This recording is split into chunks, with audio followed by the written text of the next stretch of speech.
Happy New Year, Big Club. This is an entirely fresh page. A new year is ahead. This is the first day of 2026. And while I am coming to you as kind of a ghost from the past, because while I'm recording this, it is still the 31st of the old year, we are gonna linger in this creative and magical in-between timeless space where we're gonna draw something from and sprinkle it with all the newness onto whatever is ahead of you. So welcome to a little time vortex. I'm your host Sarah Grace, and for this new year episode I brought a change of scenery in the rest of the old Christmas cookie because while I'm already saturated on Christmas cookies, my devotion to finishing them runs deep, as well as our beautiful Christmas tree. And I thought you should all have a chance to linger in this perfection. You have no idea how happy this Christmas tree makes me. And with that, I kind of want to start on counting my blessings, because what a year, but also appreciating that it hasn't been easy for so many people. 2025 has brought a lot of really deep learnings, uncomfortable learnings, situations where a lot of people were confronted and triggered and pulled into the light. And that is the hard stuff. So many things for so many people, so many situations, so many life circumstances forced us to not hide anymore, but to actually show up. And while I myself really can't complain, I do want to acknowledge that this past year was hard for a lot of people. So if you're in the need for some fresh energy and a courageous rewriting of your own narrative, this episode is for you. Personally speaking, this really feels like the end of an era for me. I'm 35 weeks pregnant. This past year was the last year where I lived all for myself.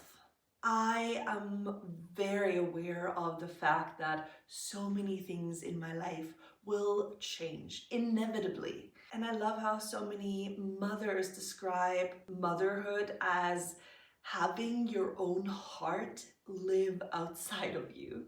I feel extremely lucky that with my 32 years old, I have had so much time for myself, and I lived a life that was so rich and loaded where I only had to think of myself. And now I feel like I can step into this next chapter with both feet because I have had enough time for myself.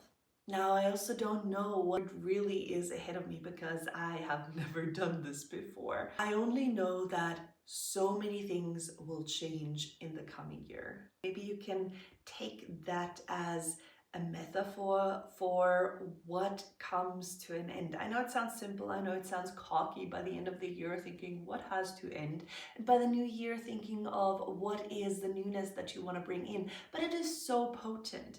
It is so valuable to think of what version of yourself is not serving you anymore, what is old and gone and worn out, and what's the stuff that you want to nurture and breathe life into in 2026. So for the beginning of this episode, and to really make it personal, take a moment with me and close your eyes if you can. Think of the person that you were in the last year and linger in that person. Feel again how they felt. Know damn well what you grew from. What was the heartaches, the pains, the moments that made you grow. And then take a deep breath. With your exhale, release that person. And with your inhale, think of that new blank slate that is ahead of you. Think of the person that you want to become.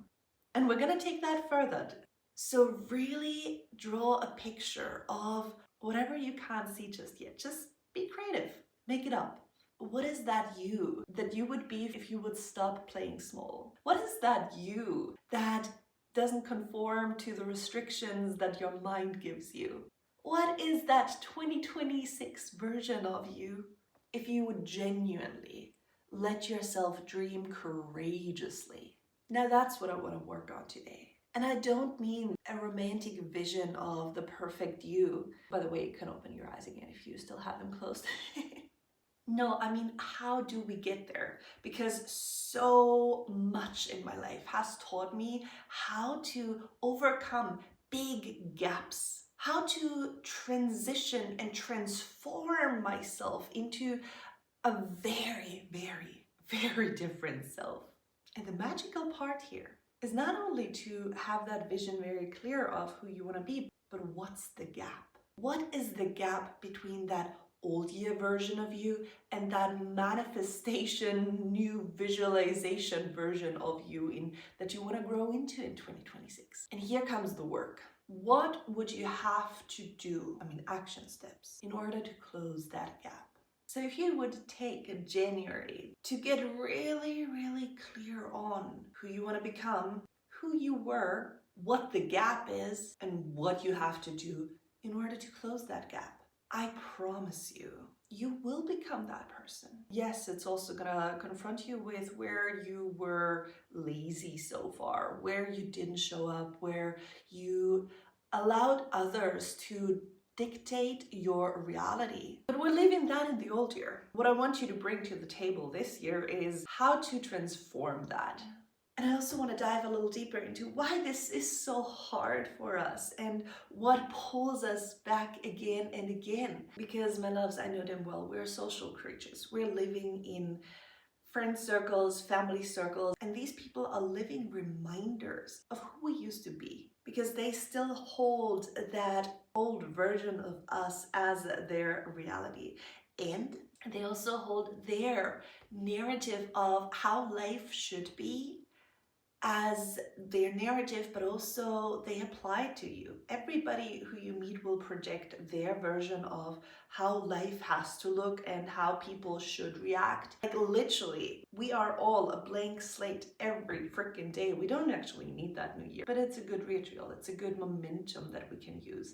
The tricky thing is that the people around us are living projectors and they're projecting their version of reality onto you again and again and again. And you gotta be stronger than that. You gotta untangle from what other people think you should be and start showing up for the life that you want to create, for the person and as the person that you want to be. Let me give you a little example. It's really freaking beautiful because I know quite a lot of my listeners through the teacher trainings that I'm teaching. So often I think, if you could only see yourself with my eyes, I know of so many heartaches and pains and life's turbulences that shaped you. What we share in these yoga teacher trainings is far beyond the shallow or mundane.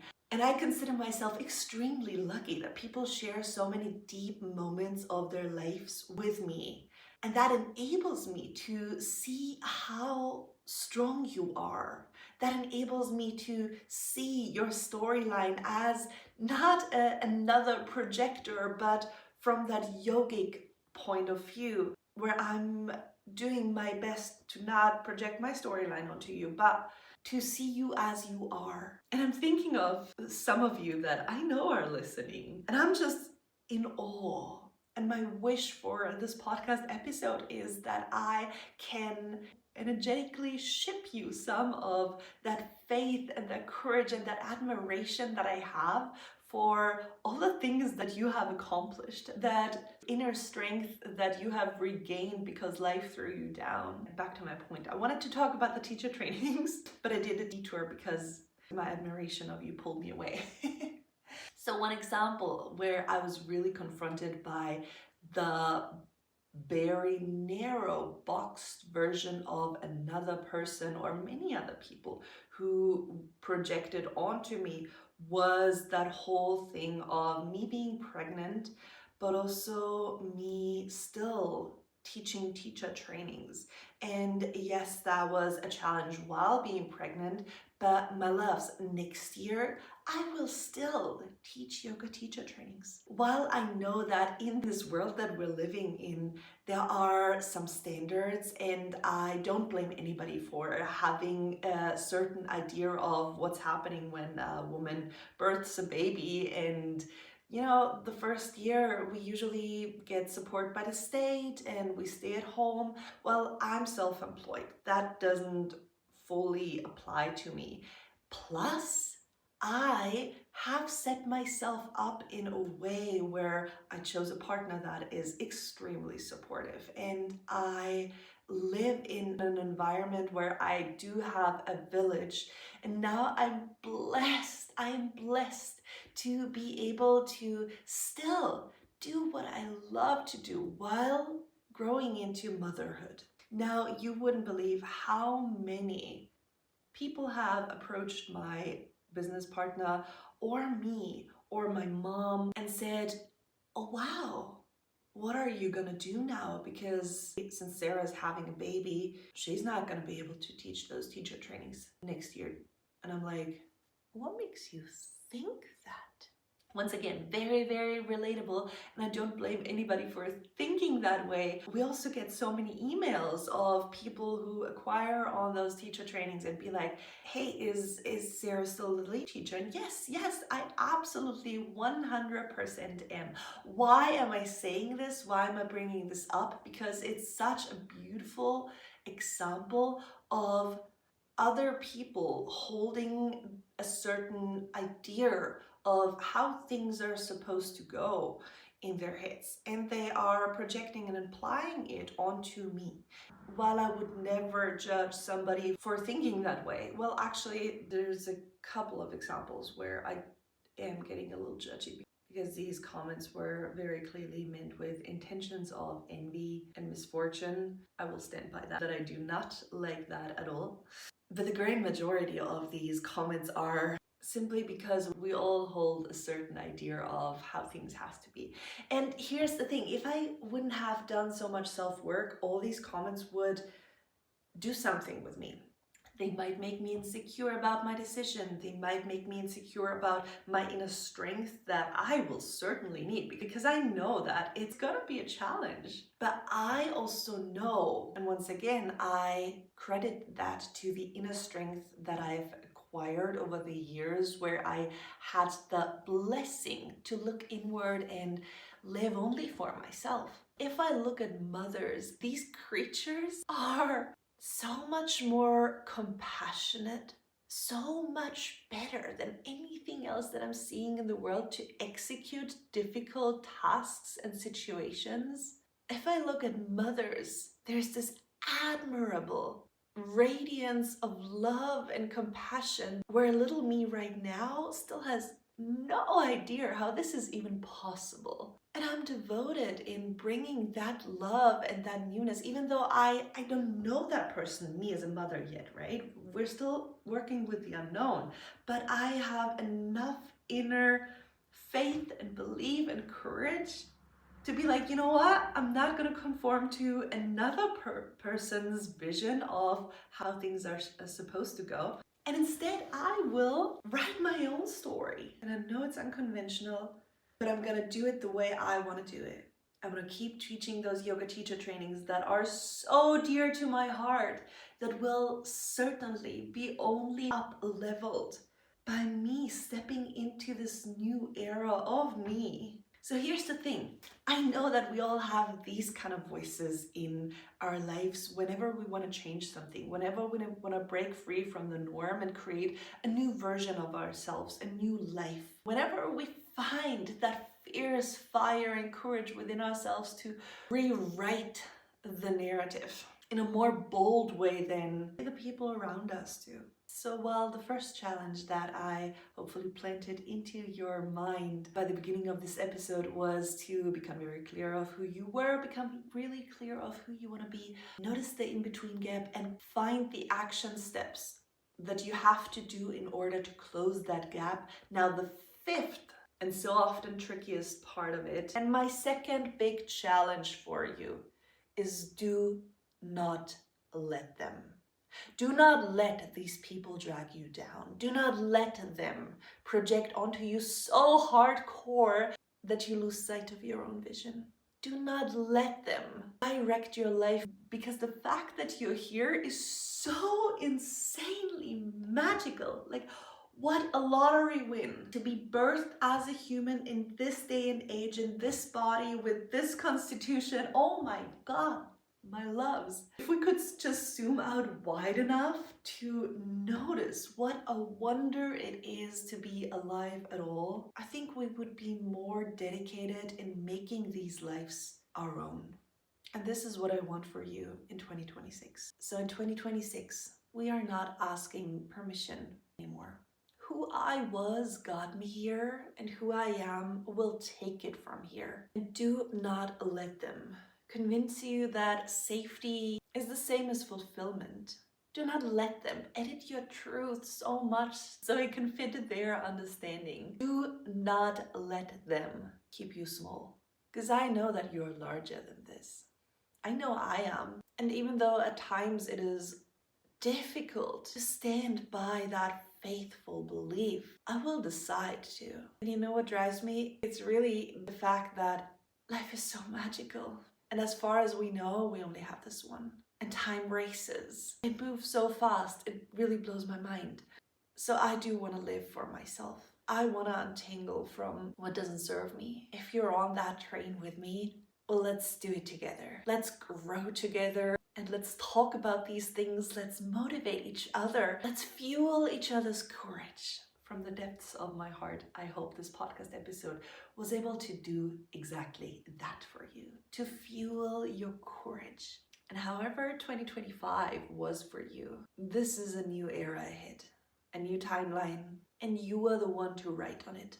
Don't even let 2025 dictate what is happening in 2026. Don't let it. I hope your season opening of 2026 was phenomenal and joyous. And I hope that this new year ahead will bring so much richness to your life. I'm your host, Sarah Grace. If you want to do this podcast any good, please subscribe, comment, find us on social media. And my biggest wish for the next year in this podcast is that even though I am sometimes not able to handle everything as quickly as I wish I would, I hope you stay in contact with me. I hope you keep engaging. I am thriving from your participation in whatever this weird, funny little space that we created is, where we can bake up new realities together. Get soft and dark and creamy and sometimes a little crumbly. But I'm really, really grateful that you're here with me.